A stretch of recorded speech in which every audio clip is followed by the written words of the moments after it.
This is GrantTalk, hosted by Libby Hikind, founder and CEO of GrantWatch and author of The Queen of Grants. Hi, everybody. I'm Libby Hikind, founder and CEO of GrantWatch.com and the author of The Queen of Grants, From Teacher to Grant Writer to CEO. And I'm your host today on GrantTalk. Before we go into our next guest, hit that subscribe button so that you can see many more of our videos. Remember to share, like, comment. We want to hear from you.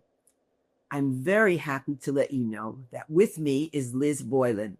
She is the grant officer at the Vilcek Foundation, and they do some really interesting work. Welcome, Liz. Hi, Libby. Thank you so much for inviting me and the Vilcek Foundation to speak with GrantWatch today. Well, we're glad to have you.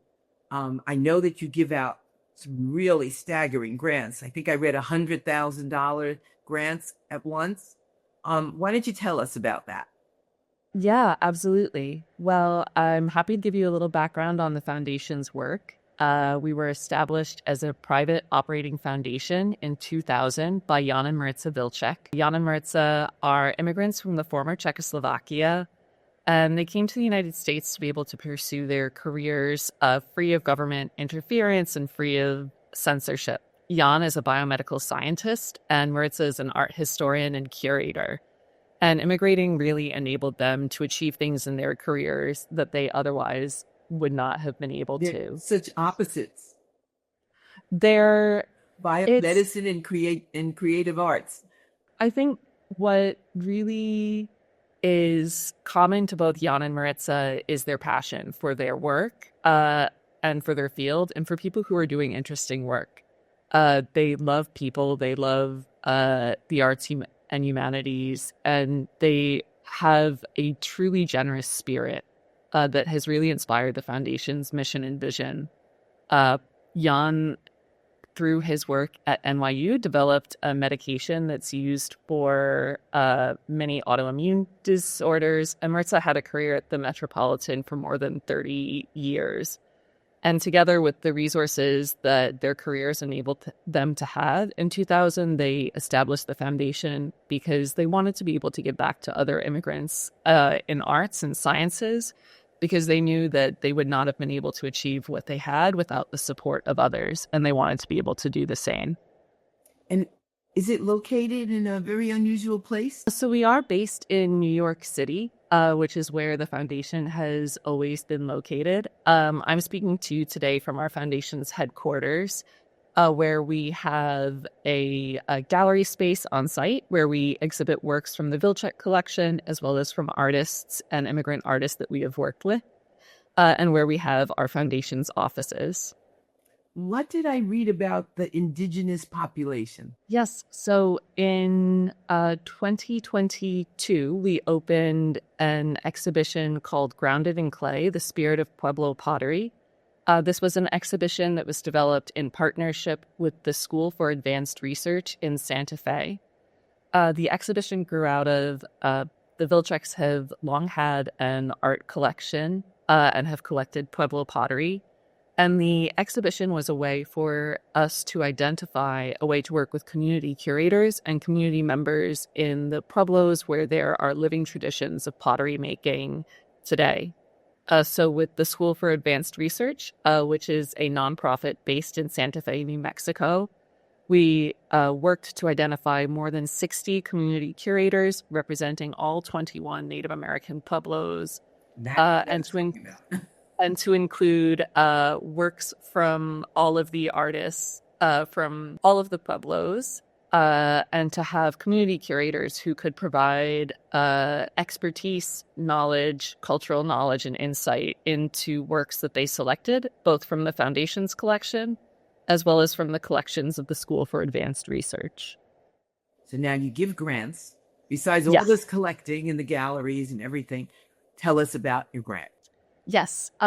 So as I mentioned, the foundation is a private operating foundation.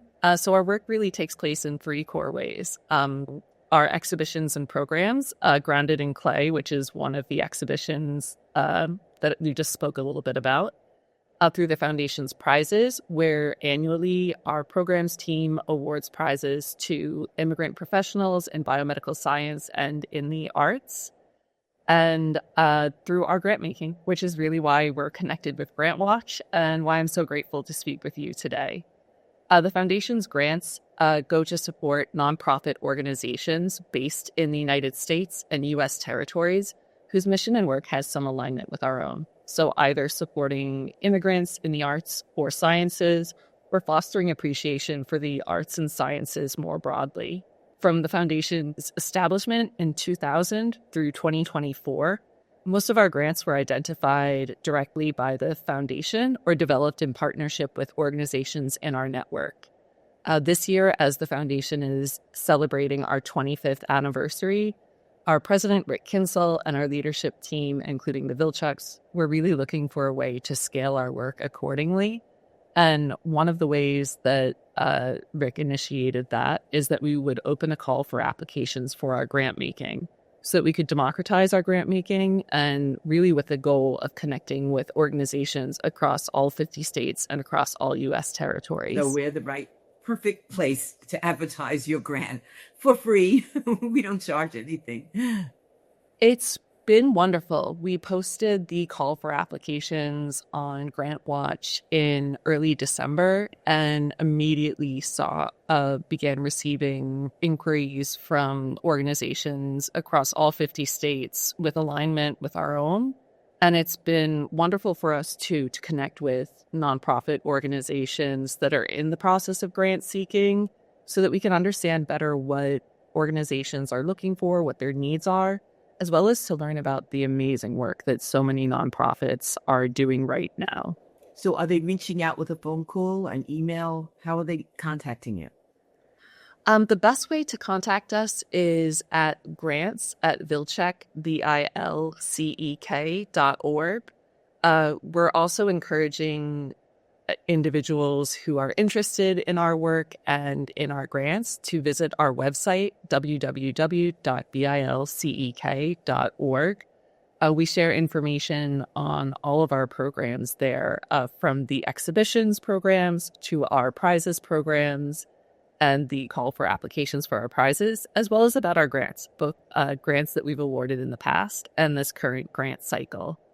And through when we've received emails from individuals, I've been responding and providing further information about what our grant application process is, as well as setting up time to have calls with organizations where there seems like a fit or where there are more specific questions about the application process and grant timeline. So what is your grant timeline right now?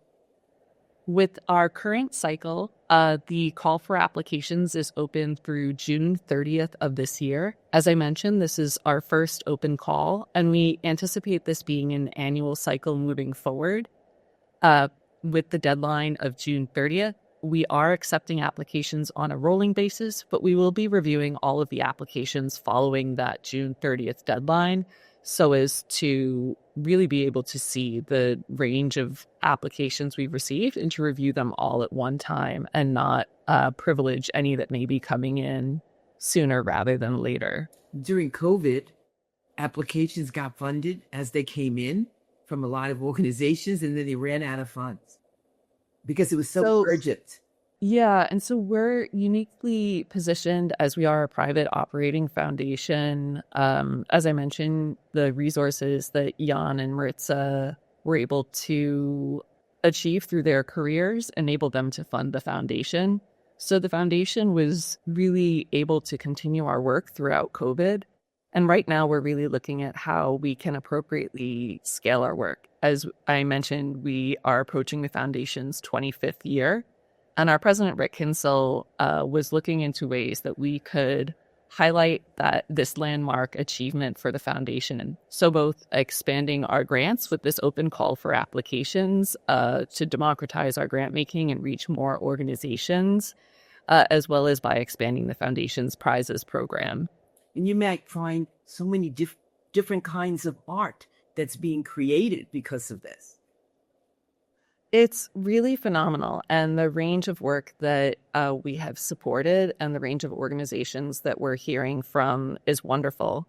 I know that recently we just made a grant to the Center for Curatorial Leadership. They're a nonprofit that work on supporting curators and museum professionals to advance from just being curators to really having the business skills and leadership skills to lead institutions moving forward with best practices in business, in terms of what museums can provide educationally and as cultural resources in their community. Other grants that we've supported have supported a program with the Hawaii International Film Festival, bringing immigrant filmmakers and their work to the festival each year as part of a program to highlight immigrants both in front of and behind the camera. That's our New American Perspectives program. The work with the School for Advanced Research around the development of the exhibition Grounded in Clay that you spoke about a little bit earlier was also in part supported by a grant. And right now we're hearing from a range of organizations, from museums to dance troupes to film production companies. In the sciences, we've heard from amazing organizations that are doing work to support science education with youth in different communities. We've also heard from organizations that are doing work to support immigrants, both in terms of supporting access to legal work, language classes, and other community development classes for people to be able to connect with their communities. Let me, because this is a question that's coming up all over the place. Are you getting grants that you can tell are written by AI? I have not. We've only begun to start looking at some of the grant applications that are coming in. It is something that we are aware of. I know from being a grant maker, I've seen a lot of media being targeted at people who are writing grants or applying for grants to be using AI. For us, I think a core thing is how we are reviewing our grant applications. What we're really looking for is specificity and what makes an organization unique. Really, how is an organization developing their work and how are they designing their work so as to achieve their mission? So this information is not written, it's not AI. This is who you are, your background, your history, the backstory, how you began, all of that. Exactly. Right? So if a grant writer is going to use some AI to get their point across, as long as it's filled with content about their organization, then am I correct? That is not something that's going to bother the readers. It's more if it's just all made up kind of thing. I mean, a core part of any of the foundation's grants are having real connections with organizations. We're a small organization ourselves. We're 11 people working full time to accomplish all of the foundation's work. So for me, being able to... Some foundations have 2 people. I've seen it. True.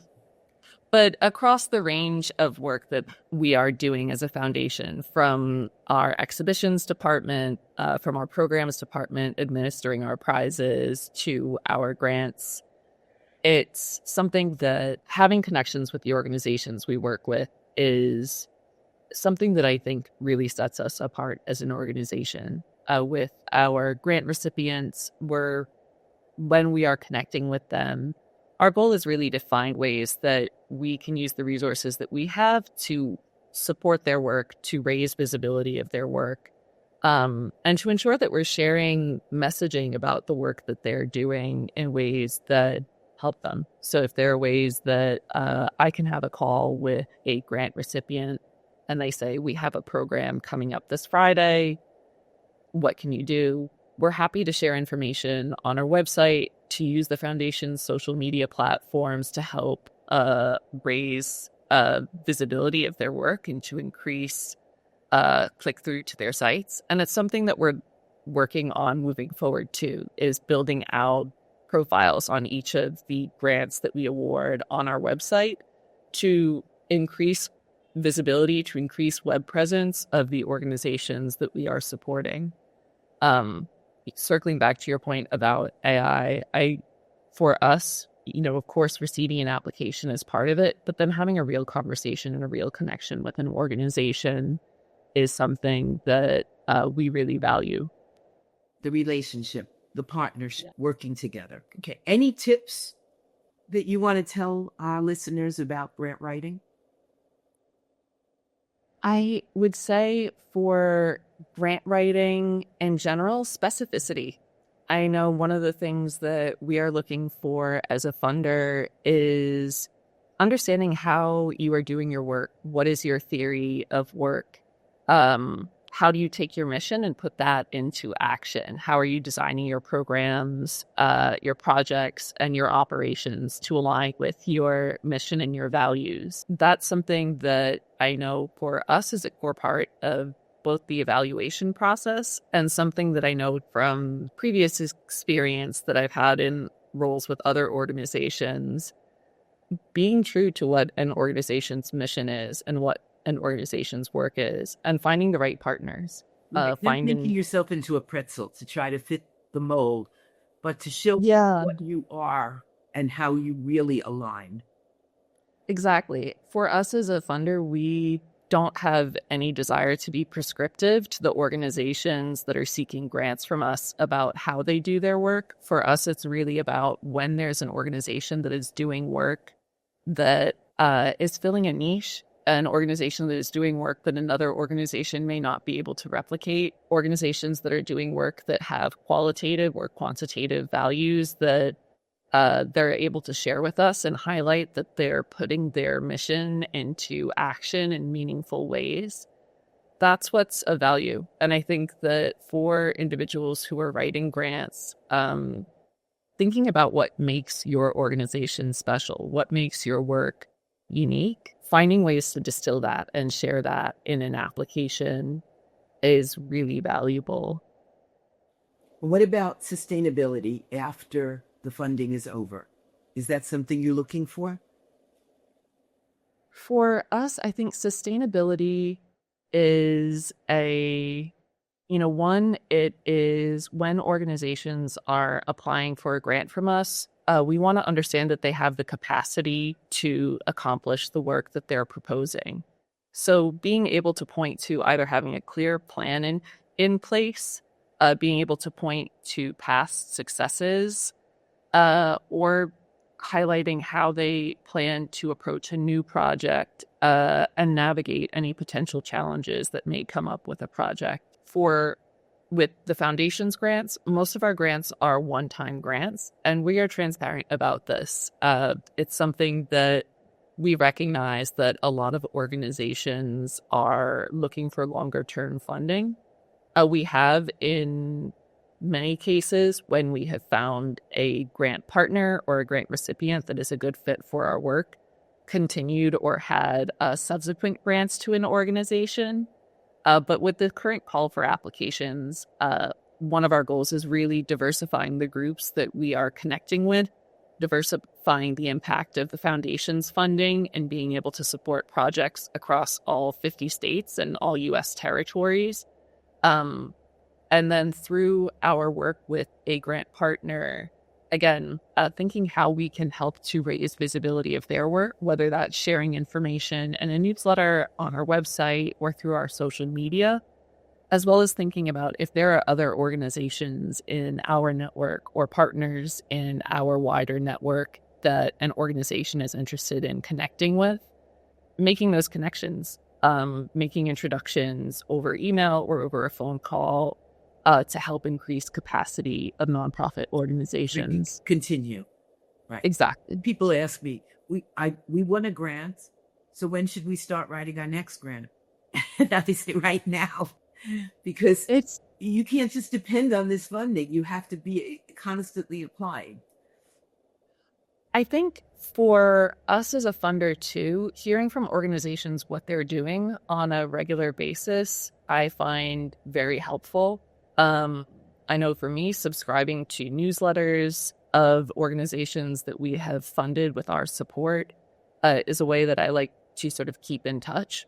We do have grant reporting, but with our grant reporting, we recognize that can be onerous on an organization.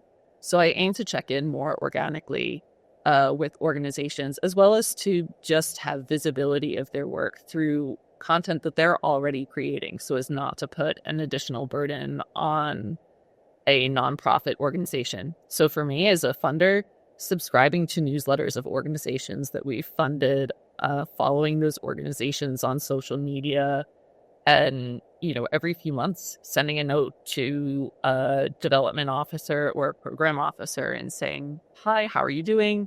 Saw you had an exhibition, saw that you had a community event. How did it go? What's coming next? And that's great. That's the way it should be. A nice relationship moving forward and networking and reaching out. And if you have an event, to come to that event, maybe they'll meet somebody else that can fund them the following year, and so on and so on. So I want to I want to thank you for coming on GrantTalk today and for complimenting GrantWatch. I really appreciate that.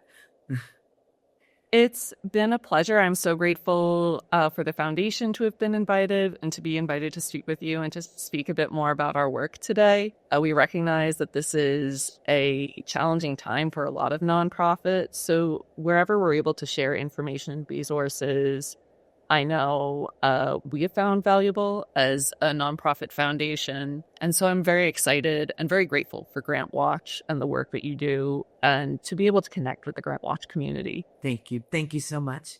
And You're welcome. Thank you. I want to remind everybody, hit that subscribe button, please, so we can continue to bring these to you. And again, thank you very much. And we will continue to post your grants. Wonderful. And I do encourage anyone who's interested in learning more at Vilcek, Vilcek.org, or to reach out to me at grants, GRANTS, at Vilcek.org. Thank you again, Libby, and thank you, GrantWatch. Thank you for tuning in to GrantTalk, powered by GrantWatch. Don't forget to like, comment, and subscribe to this GrantWatch channel. Please consider subscribing to GrantWatch.com. And you can find the book, The Queen of Grants, by going to grantwatch.com/book. Thank you again for spending your time with us.